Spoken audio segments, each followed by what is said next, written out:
जय माता की दोस्तों, माता रानी की कृपा पर आपके पूरे परिवार सदा और सर्वदा बनी रहे। दोस्तों आपका स्वागत है अपने channel my lovely home and garden में।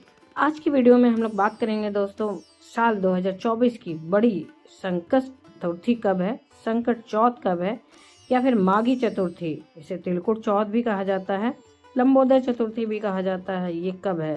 फिर उसके बाद इसका पूजा का समय क्या है, चंद्रोदय का समय क्या है, किस विधि से करें, क्या क्या भोग प्रसाद लगाएं, किस प्रकार से विशेष पूजा करें कि हमें विशेष लाभ मिले। तो बहुत ही महत्वपूर्ण बातों पे आज की वीडियो में बातचीत होने वाली है दोस्तों, इसलिए अनुरोध है कि अंत तक अवश्य ही देखिए वीडियो को। अगर कुछ भी आपको इस वीडियो की अच्छी लगे तो और उपयोगी लगे तो मेरे वीडियो को लाइक करिए। मेरे चैनल पे आप पहली बार आए हैं तो मेरे चैनल को सब्सक्राइब करिए, बेल नोटिफिकेशन अवश्य ही दबाइए जिससे आने वाली वीडियो आपको समय से प्राप्त हो सके। दोस्तों कोई भी प्रश्न या सुझाव हो तो कमेंट बॉक्स में लिख सकते हैं। तो दोस्तों इस साल संकट चौथ 29 जनवरी 2024 को है। संकट चौथ को माघी चतुर्थी, तिलकुट चौथ भी कहा जाता है। इस दिन तिल से बप्पा की पूजा, भोग, दान आदि धार्मिक कार्य करने का विशेष महत्व होता है। जानकारी के अनुसार माघ मास की कृष्ण पक्ष की संकट चतुर्थी तिथि 29 जनवरी 2024 को सुबह 6:10 से शुरू होगी और 30 जनवरी 2024 को सुबह 8:54 पर खत्म होगा। दोस्तों संकट चौथ के दिन पूजा के लिए शाम 4:37 से लेकर 7:37 तक का शुभ मुहूर्त होगा। इस दिन चंद्रमा की पूजा के बाद ही व्रत संपन्न होता है। संकट चौथ पर चांद रात 9:10 पर निकलेंगे। दोस्तों ये तो रहा आपका समय पूजा का और चांद निकलने का।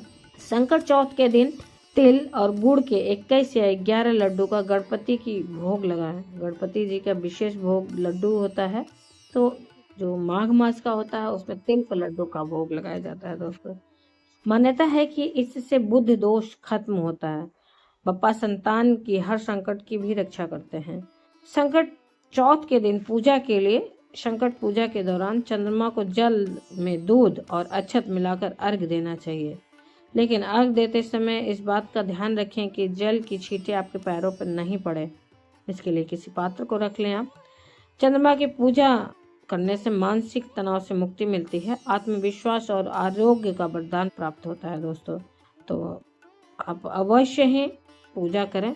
दोस्तों इस दिन पूजा के लिए सर्वप्रथम संकल्प लिया जाता है। स्नान आदि करने के बाद आप ब्रह्म मुहूर्त में उठिए और नित्य क्रिया से निवृत्त होने के बाद स्नान आदि करिए और भगवान के प्रिय रंग के वस्त्रों को धारण करिए।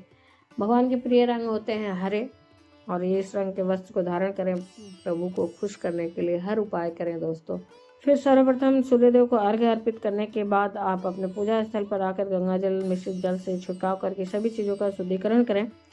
गणपति भगवान अगर विग्रह रूप में हैं तो आप उनका अभिषेक गंगा जल मिश्रित जल से अभिषेक करें, शुद्ध जल से अभिषेक करें। यदि आप फोटो पे पूजा कर रहे हैं दोस्तों तो गंगा जल का छिड़काव करके शुद्धिकरण करें। सर्वप्रथम संकल्प लें दोस्तों, इसके लिए आप अपने हाथ में अक्षत लें, पुष्प लें, जल लें और 1 रुपये का सिक्का लेकर नाम, गोत्र, स्थान, तिथि आदि चीजों को बोलते हुए, अपनी मनोकामना बोलते हुए भगवान के चरणों में क्षमा याचना करते हुए, अगर व्रत ले कर रहे हैं तो व्रत का संकल्प लें, पूजा कर रहे हैं तो पूजा का संकल्प लें। और इस प्रकार से संकल्प लेने के बाद इन सारी सामग्रियों को आप प्रभु के चरणों में क्षमा याचना मांगते हुए कहें कि प्रभु निर्विघ्न इस पूजा को संपन्न करा, चरणों में अर्पित कर दें।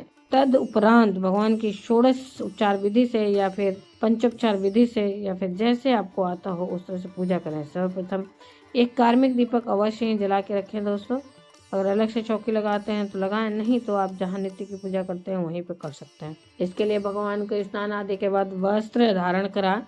वस्त्र भी कोशिश करेंगे भगवान के प्रिय रंग का हो।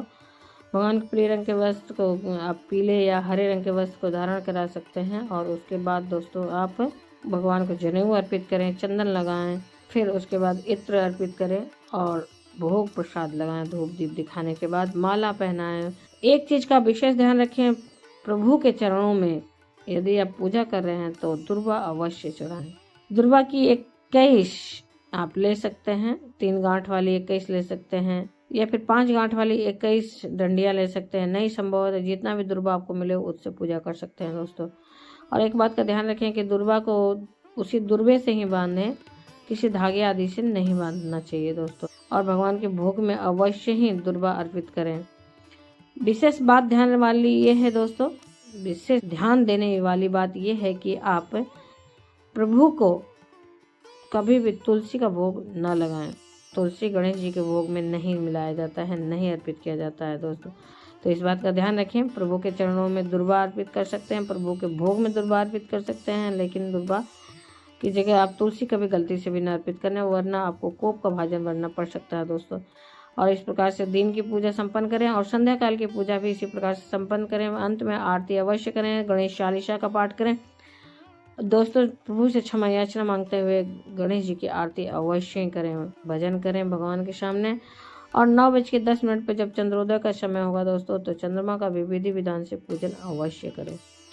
पूजन करने के बाद दोस्तों जल ग्रहण किया जाता है इस व्रत में। जो लोग व्रत रखते हैं वे सारे दिन का निराहार व्रत रखते हैं और शाम को पूजा करने के बाद जल ग्रहण करते हैं, प्रसाद ग्रहण करते हैं। जो प्रसाद उन्हें चढ़ता है प्रभु को, वो तो दूसरे दिन उठाया जाता है, खाया जाता है दोस्तों। लेकिन अलग से आप अपने लिए जैसे सिंगाड़े के आटे का हलवा या फिर कोई भी फलाहार खा सकते हैं रात्रि में। यदि किसी कारणवश स्वास्थ्य साथ नहीं दे रहा है, शरीर साथ नहीं दे रहा है, तो आप सात्विक भोजन ग्रहण करते हुए भगवान के पूजा विधि विधान से करके भोग प्रसाद ग्रहण करके आप भजन कीर्तन आरती आदि करके भगवान का आशीर्वाद प्राप्त कर सकते हैं दोस्तों। और इसी प्रकार से भगवान के आने वाले वीडियो में हम लोग कथा जानेंगे दोस्तों। संकट चौथ की जो व्रत कथा है अवश्य ही सुने। किसी भी व्रत में पूजा करने के बाद व्रत कथा अवश्य सुननी चाहिए, उससे आपको इस व्रत का फल कई गुना हो जाता है और पुण्य की प्राप्ति होती है और मोक्ष की प्राप्ति होती है दोस्तों। इसलिए अवश्य ही सुनिएगा, आपसे अनुरोध है। उम्मीद करते हैं दोस्तों इस वीडियो की जानकारी आपको अच्छी और उपयोगी लगी होगी। अगर कुछ भी आपको उपयोगी लगा तो मेरे चैनल को सब्सक्राइब करिए, बेल नोटिफिकेशन अवश्य ही दबाइए, वीडियो को लाइक करिए और कोई भी प्रश्न या सुझाव कमेंट बॉक्स में लिख सकते हैं दोस्तों। आपका एक लाइक हम लोगों के लिए बहुत ही महत्वपूर्ण रखता है, ऊर्जा का काम करता है, इसलिए आपसे अनुरोध है कि लाइक अवश्य ही करिए। तो दोस्तों बहुत सारे उपाय वाले वीडियो भी पहले से पड़े हैं और आने वाले वीडियो में हम लोग गणेश चतुर्थी के दिन किए जाने वाले उपाय साथ ही व्रत कथा के बारे में जानेंगे। मिलते हैं दोस्तों नई जानकारी के साथ नए वीडियो में, तब तक के लिए ओम गंग गणपतये नमः। धन्यवाद दोस्तों।